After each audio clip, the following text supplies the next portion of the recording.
বৃষ্টির জন্য আমরা কি দোয়া করব এবার দেখেন।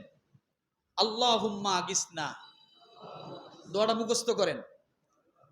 রাসূলুল্লাহ সাল্লাল্লাহু আলাইহি সাল্লামের কাছে এক সাহাবী এসে বলছে, এক ব্যক্তি এসে বলছে, ইয়া রাসূলুল্লাহ, বৃষ্টি হয় না, আমরা শেষ হয়ে যাচ্ছি, আপনি আমাদের জন্য দোয়া করুন। তখন রাসূল মিম্বারে খুতবা দিচ্ছিলেন।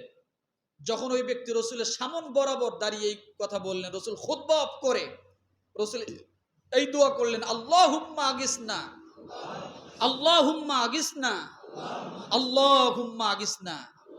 হে আল্লাহ, আমাদেরকে বৃষ্টি দান করুন, আমাদেরকে বৃষ্টি দান করুন, আমাদেরকে বৃষ্টি দান করুন। বুখারী হাদিস নাম্বার 1014। কত?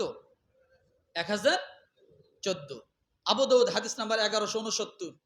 রাসূল সাল্লাল্লাহু আলাইহি ওয়াসাল্লামের কাছে এরকম এসে বলছেন যে আপনি আমাদের বৃষ্টির জন্য দোয়া করুন। রাসূল দোয়া করলেন, আল্লাহুম্মা আসকিনা গায়সান মুগীসান মারিআন মারিআ নাফিআন গায়রা দাররিন আজিলান গায়রা আজিল।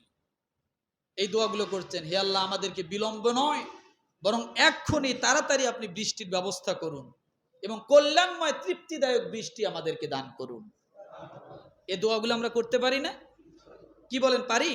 আল্লাহ তাআলা যেন আমাদের সকলকে এই অনাবৃষ্টির গজব থেকে আমাদেরকে হেফাজত করে, সমস্ত কল্যাণ থেকে আমাদেরকে যেন আল্লাহ হেফাজত করে। আল্লাহ যেন আমাদের জন্য রহমতের বাড়ি বর্ষণ করে, আমাদের জন্য যেন রিজিককে প্রশস্ত করে দেয়। সকলে বলে আমিন। ওয়া আখির দাওয়ানা আলহামদুলিল্লাহি রাব্বিল আলামিন।